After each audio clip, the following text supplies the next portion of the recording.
I, however, did forget my pants. If you had told me 6 years ago that I would be standing on this spot, the founder of the largest flat track roller derby league in Canada, an athlete with my own trading card, or that I would be standing here in roller skates without a convenient wall to grasp onto, I would have thought that was impossible. But what I've learned is that nothing is impossible if you really want it to be possible. Growing up as a kid, I was painfully shy. I was scared of everything, and I didn't really know how to move forward. I was a good girl, and I did what was expected of me, and that's what I was supposed to do with my life. And I wasted a lot of time being unexceptional until I turned on the television.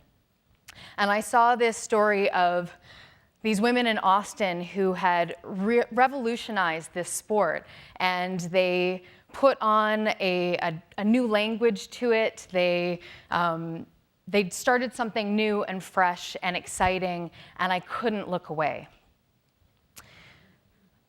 This sport was founded in the 30s, and it was co-ed, and it was dangerous, and they put some rules on it, and they breathed life into it. Now it's a pack of skaters rolling around, trying to get their jammer through the pack, but it was more than that. It was this revolutionary thing that was grassroots, and it was made by the skaters that were playing it. I needed to start something, and I decided to go on the internet, and this was before Facebook or Twitter, so I found a MySpace group, and we called each other on our huge phones, and we just brainstormed. We had nothing in common. We'd never met each other before, but we knew that we all had this common idea and that we had to see it through to the end, so we decided to start this league. 6 years later, we are now the largest league in Canada, one of the largest in the world, with 3 interleague teams and 4 home teams. We were also the host league of the very first Roller Derby World Cup, sold out our 1,200 attendant venue over 2 days, and we also broadcast live to 20,000 people all over the world. Now, I didn't get involved into roller derby because I knew it was going to be this global movement. I didn't know that strapping on a pair of skates was going to change my life. I knew that I was stuck, that I wasn't happy, and that I needed something to distract myself. And it was meant to be like any other hobby, but what I learned from this sport is that it felt so good to fall and get back up again that it's become my life's work. Within the microcosm of our own leagues, and as the fastest growing sport in the world, roller derby has become this phenomenon where women can break out of these chains that confine them and become the CEOs of their own Roller Derby Incorporateds, all based on this idea that it's for the skater, by the skater. And I'd love to say it was designed that way, that we intended for all this to happen, but that wasn't the case. We never knew that it would come to this. And so I've come up with some ideas of how that happens. They're not rules, because I think rules are meant to be broken, but they're ideas worth sharing, in my opinion. First and foremost, throw out those rules. What happened in the last jam is not going to work in this next one, so you have to be prepared to chuck it and start over. It's really fun to do the thing that's impossible, that seems unlikely, and we've done that. People have told us that you can't put 100 type A personalities, especially if they're women, in a room and expect them to turn out a profitable business, but we've done that. Some people say that a small community can't band together and fight City Hall and win, and yet when the bus that went to our venue was on the budget chopping block with the Toronto Transit Commission, we petitioned not only for ourselves and our fans and our volunteers, but for the other community members that were using that arena space to make sure that they had a safe, viable way to get to their sport. And we won that bus back. Real athletes have their father's names on their back, not pithy pseudonyms like Defa Caitlin, Rebel Rocket, Mia Culprit, or Pantyhoser. But I dare you to tell one of those women that their sweat isn't real. You can't be a serious athlete if you're too tall or too short, too fat or too thin, too young or too old, if you're gay or transgendered or straight, if you are a mom, if you are a librarian, perhaps you're a scientist or a school teacher, but we're all of these things and still very serious and committed to this sport. People told us that we didn't deserve the title of World Cup, that we couldn't do this, and yet 13 countries from around the world showed up in Toronto last December to compete. Now there's talk of adding roller derby to the Olympic and Pan Am Games. The only thing standing in our way is men don't play.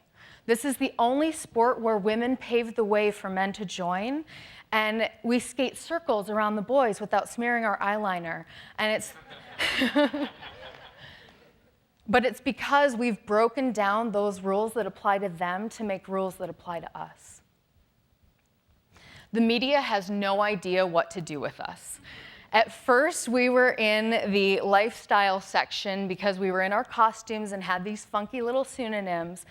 And it worked for a time, but we realized that we were the superheroes wearing real-life clothing, just like Clark Kent and Wonder Woman. We eventually decided that we were much more interesting as a sport. And so now we tell the media, yeah, come for the skirts, stay for the sport. And they do. They come expecting this campy burlesque show, and they leave writing about this sport where women are multitasking between offense, defense, and strategic speed changes all at the same time. We're wearing face paint and fishnets, sports jerseys and hard-earned sweat, talking with a masculine fierceness and feminine sentimentality about this sport that's like nothing else in the world. And it looks a mess. It's totally chaotic, and it doesn't make sense until you peer into it and start to see the strategy. Suddenly, all of these bits of matter start to matter. Passion and chaos is what put us out on the streets looking for parking lots to skate in because no rink would rent to us, until suddenly that passion is what attracted these arena owners to offer us their space or to get fans to show up and wait in line just to watch us skate. That passion is what plugged our ears when the naysayers said that it couldn't be done, and it's that same passion that they made a movie about and gave us the opportunity to skate at Yonge and Dundas Square to promote it. Within myself, I was discovering skills that I had no idea I possessed. I was a photographer working retail, and at roller derby, I became a leader. In my very first year playing, I was member of the board, secretary, treasurer, merchandise manager, PR and marketing coordinator, graphic designer, webmistress, photographer, skater, team captain, and coach. Try fitting all of that on a LinkedIn page. But I did it not because I knew that I could. I had no time to even think about it. It had to be done, and so I did it and realized in the process what I was capable of doing. I did all of those tasks while still working a 40-hour work week because passion drives you to use up every single moment of your time to do the thing that you love the most. And if you're fortunate enough to work with people that are just as passionate as you are, it's amazing what you can accomplish. One of my favorite stories from our experience with World Cup was hearing from Team Argentina. They live in a country where what I'm wearing right now is a month's salary. And every South American country runs into this problem where they buy skates together as a team and they only have enough for maybe half of the team. So they run a drill and they swap skates and they run the drill again. Some skaters are bleeding in their skates because they're the wrong size, but it's the closest they have to what they can come up with. And yet they still came to Toronto to compete for their country. And when other teams heard about this, their competitors went out and bought skates so that these teams could play together for the very first time.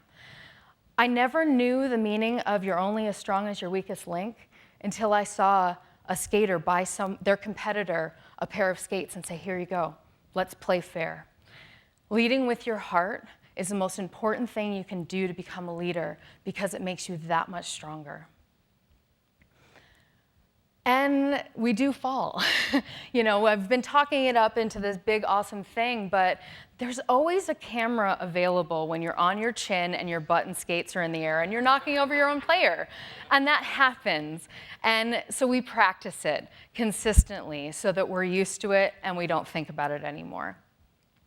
There's this drill that we practice called F My Life. And it's exactly that. You are the jammer. You're hitting into this pack of skaters, and you've got to get down the center of them, but they're all against you. You have no help on the track, and they're repeatedly hitting you over and over and over again. And it hurts, and it's hard, and you have to keep going, and you have to smile and thank them and tell them that was an awesome hit, and you're going to have bruises in the morning, because that's what makes you stronger. Facing adversity at that degree when you're exhausted and tired and still smiling makes you that much stronger to compete with everything else. New Zealand actually had a number of earthquakes, and they still came and competed and showed us what failure can look like if you look at it in a positive way. And I myself have faced failure. Halfway through my derby career, I fell and broke my leg. And I was down for the count. I was out. The thing that I loved the most was out of my grasp, and I didn't know who I was without roller derby. And it was the most depressing moment in my life until I made this connection while I was in the hospital. I made this connection where I had this photography background, and I'm looking at my x-rays of my leg and connecting it to medical imaging and thinking, this is it. I can change my life again. And so I focused my efforts, and I enrolled in college, and I went to Seneca to start that medical office admin program. And the only reason why I have the privilege to speak here in front of all of you is because I failed. And I got back up, and I kept going. And roller derby taught me how to do that. So I don't expect anybody to run right out and buy roller skates tomorrow. I hope that maybe you try something new, though. And I know that there have been a lot of great ideas floating around, and some of you walked in this door with an idea buzzing in your head that you might be scared to accomplish. Maybe you're looking at a 5-year plan and thinking that it looks too huge, but the thing that with roller derby is that whatever is happening, it's in 2 minutes. You can chuck it all over and start it over. And these 5 ideas might help you accomplish that goal that you had in mind. My only hope and what I want to part with today is that you take that crazy idea, that thing that seems totally impossible, and give yourself the permission to not think about what's going to happen 30 seconds, 80 seconds, 30 years from now, and just roll with it. Thank you so much.